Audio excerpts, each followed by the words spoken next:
Hello കൂട്ടുകാരെ. അങ്ങനെ മഴത്തോരും മുമ്പേ സീരിയലിൻ്റെ പുതിയൊരു വിശേഷത്തിലേക്ക് എല്ലാവർക്കും സ്വാഗതം. അങ്ങനെ ഗംഗാധരമേനോനും മാലതിയും കൂടി നാട്ടിലേക്ക് എത്തുന്നുണ്ട് കേട്ടോ. അപ്പം മാലതി ചോദിക്കുന്നുണ്ട്, നമ്മൾ നേരെ എങ്ങോട്ടാണ് പോകുന്നത്? കൊല്ലപ്പള്ളിയിലേക്കാണോ അതോ നേരെ ബാലേന്ദ്രനെ കാണാൻ ഹോസ്പിറ്റലിലേക്കോ? അപ്പോൾ ഗംഗാധരമേനോൻ പറയുന്നുണ്ട് കേട്ടോ, നമുക്കേതായാലും ഹോസ്പിറ്റലിലേക്ക് നേരെ പോകണ്ട. ബാലേന്ദ്രൻ്റെ കണ്ടീഷൻ എങ്ങനെയാണെന്ന് അറിയില്ലല്ലോ. ഒരു അറ്റാക്ക് കഴിഞ്ഞ് റിക്കവറായി വരുന്നല്ലേ ഉള്ളൂ. നമ്മളെ കണ്ടു കഴിഞ്ഞാൽ അയാൾ വീണ്ടും വയലൻ്റ് ആയാലോ. അതുകൊണ്ട് ഏതായാലും ഹോസ്പിറ്റലിലോട്ട് നേരെ പോകണ്ട, നമുക്കാദ്യം കൊല്ലപ്പള്ളിയിലേക്ക് പോവാം. അപ്പം മാലതി പറയുന്നുണ്ട് കേട്ടോ, അത് ശരിയാ, എന്തായാലും ബാലേന്ദ്രൻ്റെ കണ്ടീഷൻ അറിഞ്ഞിട്ട് ഹോസ്പിറ്റലിലോട്ട് പോയാൽ മതി. ഗംഗേട്ടൻ ഏതായാലും വൈജയന്തിയെ കാര്യമായിട്ടൊന്ന് ഉപദേശിക്കണം കേട്ടോ. വൈജയന്തിയുടെ എടുത്തുചാട്ടവും മുൻകോപമൊക്കെയാണ് പ്രശ്നങ്ങൾ കൂടുതൽ വഷളാക്കുന്നത്. അവളൊന്ന് ശാന്തയായാൽ തന്നെ ബാലേന്ദ്രനും കുറച്ചൊക്കെ ഒതുങ്ങിക്കോളും. അപ്പോൾ ഗംഗാധരമേനോൻ പറയുന്നുണ്ട് കേട്ടോ, ഞാനും വൈജയന്തിയെ കണ്ട് സംസാരിക്കണമെന്ന് വിചാരിച്ചിട്ട് തന്നെ ഇരിക്കുന്നത്. അവളെ പറഞ്ഞ് ബോധ്യപ്പെടുത്തണം ബാലേന്ദ്രനുമായിട്ട് സൗമ്യതയിൽ പോകാനായിട്ട്, അല്ലെങ്കിൽ അവളുടെ ജീവിതം ആകെ താറുമാറായി പോവും. ബാലേന്ദ്രൻ ഒരിക്കലും ഇനി പഴയ പോലെ ആവാൻ പറ്റില്ല. അയാളുടെ പെരുമാറ്റത്തിൽ എന്തായാലും ഒരു വ്യത്യാസം ഉണ്ടാവും. അതനുസരിച്ച് വൈജയന്തി അഡ്ജസ്റ്റ് ചെയ്തില്ലെങ്കിൽ അവരുടെ കുടുംബജീവിതം ആകെ തകർന്നു പോകും. അത് അവളെ പറഞ്ഞ് മനസ്സിലാക്കിക്കേണ്ടത് നമ്മുടെ കടമയാണ്. അങ്ങനെ ഗംഗാധരമേനോനും മാലതിയും കൂടി നേരിട്ട് പോകുന്നത് കൊല്ലപ്പള്ളിയിലേക്കാണ് കേട്ടോ. അവർ കോളിംഗ് ബെല്ലടിച്ചതും വാതിൽ തുറക്കുന്നത് നമ്മുടെ അലീനയാണ്. അലീനയാണെങ്കിൽ ഇവരാദ്യമായിട്ട് കാണുന്നത് കേട്ടോ. അതിൻ്റെ ഒരു ഞെട്ടൽ അലീനയ്ക്കുണ്ട്. അലീനയെ കാണുമ്പോൾ ഗംഗാധരമേനോനും മാലതിയും ഒന്നും ഞെട്ടുന്നുണ്ട് കേട്ടോ.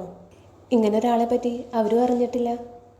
അപ്പം അലീന ചോദിക്കുന്നുണ്ട്, ആരാ, എവിടുന്നാ വരുന്നേ?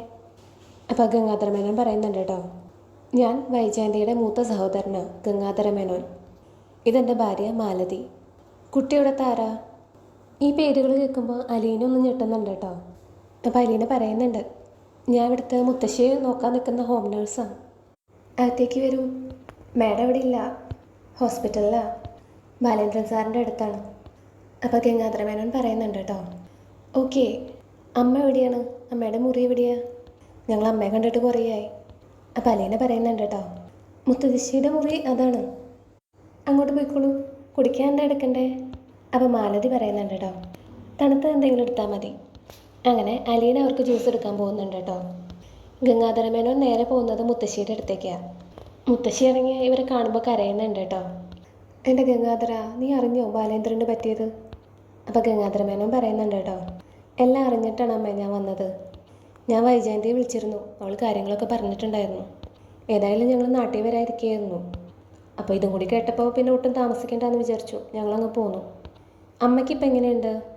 അപ്പോൾ മുത്തശ്ശി പറയുന്നുണ്ട് കേട്ടോ, എൻ്റെ അവസ്ഥ നീ കണ്ടില്ലേ, ഇപ്പോഴും എഴുന്നേറ്റ് നടക്കാറായിട്ടില്ല, കിടന്ന കിടപ്പ് തന്നെയാണ്. ആ കൊച്ചുള്ള കാരണം നേരത്തിന് ഭക്ഷണവും മരുന്നൊക്കെ കഴിച്ച് ജീവിച്ചു പോന്നു. അപ്പോൾ ഗംഗാധരമേനോൻ ചോദിക്കുന്നുണ്ട് കേട്ടോ, ഏത് കൊച്ച്? അലീനയില്ലേ, അവളെ എന്നെ നോക്കാൻ നിൽക്കുന്നത്. അവളുള്ള കാരണമാണ് ഞാൻ ഇങ്ങനെയെങ്കിലും ഇരിക്കുന്നത്.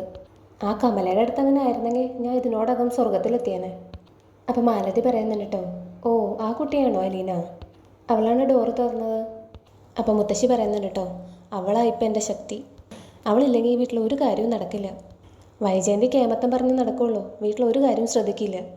പിള്ളേരുടെ കാര്യം പോലും ശ്രദ്ധിക്കില്ല. വീട്ടിലെ കാര്യങ്ങളും എൻ്റെ കാര്യങ്ങളും ഒക്കെ നോക്കി ചെയ്യുന്നത് ആ കുട്ടിയാണ്.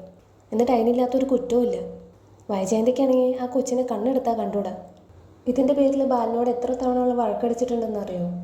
അപ്പം ഗംഗാധരമേനോൻ ചോദിക്കുന്നുണ്ട് കേട്ടോ, ബാലേന്ദ്രന് ഇത്ര പെട്ടെന്ന് ഇങ്ങനെ വരാൻ എന്താ കാരണം? വൈജയായിട്ട് എന്തെങ്കിലും വഴക്കുണ്ടായിരുന്നോ? അപ്പം മുത്തശ്ശി പറയുന്നുണ്ട് കേട്ടോ, അവർ തമ്മിൽ പ്രത്യേകിച്ചൊരു വഴക്ക് നടന്നതായി ഞാൻ കണ്ടില്ല. പിന്നെ വൈജയുടെ സ്വഭാവം അറിയാലോ, ഒരു വിലയില്ലാത്ത രീതിയിൽ അവൾ ബാലനോട് സംസാരിക്കുക. ബാലൻ അലീനെ സപ്പോർട്ട് ചെയ്ത് സംസാരിക്കുന്നത് അവൾക്ക് ഇഷ്ടമല്ല.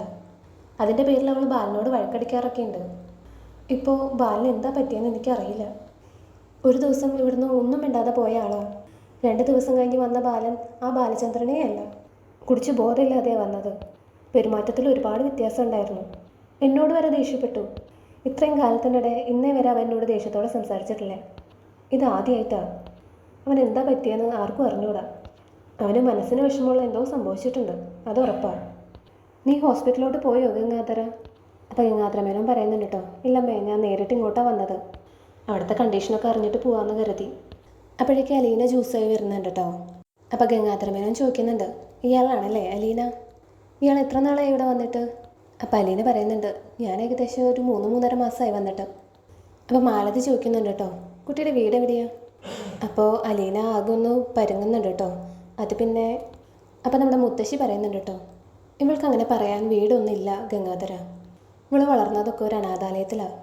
നിൻ്റെ അച്ഛനും മനുവും കൂടിയിട്ടാണ് ഇവൾ ആദ്യമായിട്ട് കാണാൻ പോയത്. മരിക്കുന്നതിന് മുൻപേ നിങ്ങളുടെ അച്ഛൻ മനുവിനെ പറഞ്ഞ് ഏൽപ്പിച്ചതാ അലീനയെ ഇങ്ങോട്ട് കൂട്ടിക്കൊണ്ടുവരണമെന്ന് എന്നെ നോക്കാനായിട്ട്. അങ്ങനെ മനുവും ബാലനും കൂടിയിട്ടാണ് ഇവളെ കൊണ്ടുവന്നത്. എന്തിനു പറയണം, നമ്മുടെ കമലയ്ക്കും വൈജയ്ക്കും ഒട്ടും ഇഷ്ടമായിട്ടില്ല അത്. അന്ന് തുടങ്ങി ഒരു സ്വൈര്യം കൊടുത്തിട്ടില്ല ഈ കൊച്ചിന്. എത്ര നന്നായി ചെയ്താലും എല്ലാത്തിനും കുറ്റം കണ്ടെത്തും വൈജ. ഇതൊക്കെ കേൾക്കുമ്പോൾ നമ്മുടെ ഗംഗാധരമേനോ ഒന്ന് ഞെട്ടുന്നുണ്ട് കേട്ടോ. എന്നിട്ട് ചോദിക്കുന്നുണ്ട്, അനാഥാലയോ? ഏത് അനാഥാലയത്തിൽ നിന്ന്? അപ്പം അലീന പറയുന്നുണ്ട്, തിരുവനന്തപുരത്തുള്ള സ്നേഹനികേതൻ എന്ന് പറയുന്ന അനാഥാലയത്തിലാണ് ഞാൻ ജനിച്ചു വളർന്നത്. ഞങ്ങളുടെ പ്രജിത്ത മമ്മിയാണ് അത് നോക്കിക്കൊണ്ട് നടന്നിരുന്നത്. ഇവിടുത്തെ മുത്തശ്ശനും മനുവേട്ടനും കൂടി ഒരിക്കൽ എന്നെ കാണാൻ വന്നിരുന്നു. ബ്രിജിത്ത മമ്മി മരിച്ചതിന് ശേഷം മനുവേട്ടനും ഇവിടുത്തെ ബാലേന്ദ്രൻ സാറും കൂടിയിട്ടാണ് എന്നെ ഇങ്ങോട്ട് കൊണ്ടുവന്നത്. അപ്പോൾ ഗംഗാധരമേനോൻ വീണ്ടും വീണ്ടും ചോദിക്കുന്നുണ്ട് കേട്ടോ, അച്ഛൻ പറഞ്ഞിട്ടാണോ ഈ കുട്ടീനെ ഇങ്ങോട്ട് കൊണ്ടുവന്നത്? അപ്പോൾ മുത്തശ്ശി പറയുന്നുണ്ട് കേട്ടോ, അതേടാ മോനെ, നിൻ്റെ അച്ഛൻ ആ വയ്യാത്ത അവസ്ഥയിൽ തിരുവനന്തപുരം വരെ യാത്ര ചെയ്തിട്ടാണ് അലീനയെ പോയി കണ്ടത്. ഇതൊക്കെ കേൾക്കുമ്പോൾ ഗംഗാധരമേനോൻ എന്തോ ഡൗട്ട് അടിക്കുന്നുണ്ട് കേട്ടോ. അപ്പോൾ ഗംഗാധരമേനോൻ അലീനോട് ചോദിക്കുന്നുണ്ട്, ഇയാൾക്ക് ഇപ്പോൾ എത്ര വയസ്സുണ്ട്? അപ്പോൾ അലീന പറയുന്നുണ്ട് കേട്ടോ, 22 കഴിഞ്ഞു. ഇത് കേട്ടോടുകൂടി ഗംഗാധരമേനോൻ ആകെ ഞെട്ടി എഴുന്നേക്കാണ് കേട്ടോ. അത് കാണുമ്പോൾ മാലതി ചോദിക്കുന്നുണ്ട്, എന്ത് പറ്റി? അപ്പോൾ ഗംഗാധരമേനോൻ പറയുന്നുണ്ട്, ഒന്നുമില്ല, നമുക്ക് പോവാം. അപ്പോൾ മുത്തശ്ശി ചോദിക്കുന്നുണ്ട് കേട്ടോ, പോവാനോ? നീ ഇപ്പോൾ വന്നതല്ലേ ഉള്ളൂ.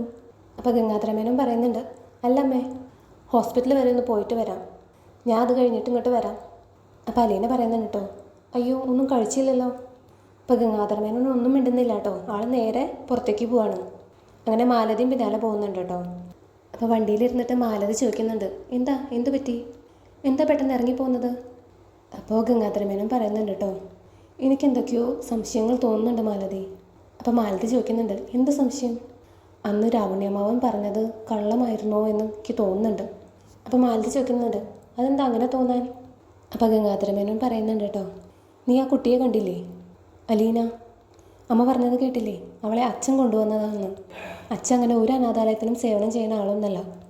മാത്രമല്ല ആ കുട്ടിയുടെ വയസ്സ് ഇതൊക്കെ വെച്ച് നോക്കുമ്പോൾ അത് നമ്മുടെ വൈജയന്തിയുടെ മോളാണോ എന്ന് എനിക്ക് സംശയമുണ്ട്. അങ്ങനെയാണെങ്കിൽ ബാലേന്ദ്രൻ ഈ സത്യങ്ങളൊക്കെ അറിഞ്ഞത് ഇവളിൽ നിന്ന് തന്നെയായിരിക്കും, അതുറപ്പാണ്. ഇത് കേൾക്കുമ്പോൾ മാലതി ഒന്നും ഞെട്ടുന്നുണ്ട് കേട്ടോ. എന്നിട്ട് പറയുന്നുണ്ട്, അമ്മ പറഞ്ഞതൊക്കെ വെച്ച് നോക്കുമ്പോൾ അങ്ങനെ ആവാനും സാധ്യതയുണ്ട്. ഇനിയിപ്പോൾ എന്ത് ചെയ്യും ഗംഗേട്ടാ? അപ്പോൾ ഗംഗാധരമേനോൻ പറയുന്നുണ്ട് കേട്ടോ, ആദ്യം വൈജയന്തിയെ കാണണം. ബാലേന്ദ്രനെ കാണാൻ പറ്റിയാൽ അയാളോടൊന്ന് സംസാരിക്കണം. അതിനുശേഷം എന്താണെന്ന് വെച്ചാൽ ചെയ്യാം. അപ്പോൾ ഇത്രയൊക്കെയാണ് കേട്ടോ നാളത്തെ എപ്പിസോഡിൽ സംഭവിക്കാൻ പോകുന്നത്. വീഡിയോ ഇഷ്ടപ്പെട്ടാൽ ലൈക്ക് ചെയ്യുക, സബ്സ്ക്രൈബ് ചെയ്യുക. പുതിയ വിശേഷങ്ങളുമായിട്ട് അടുത്ത വീഡിയോയിൽ കാണാം. താങ്ക്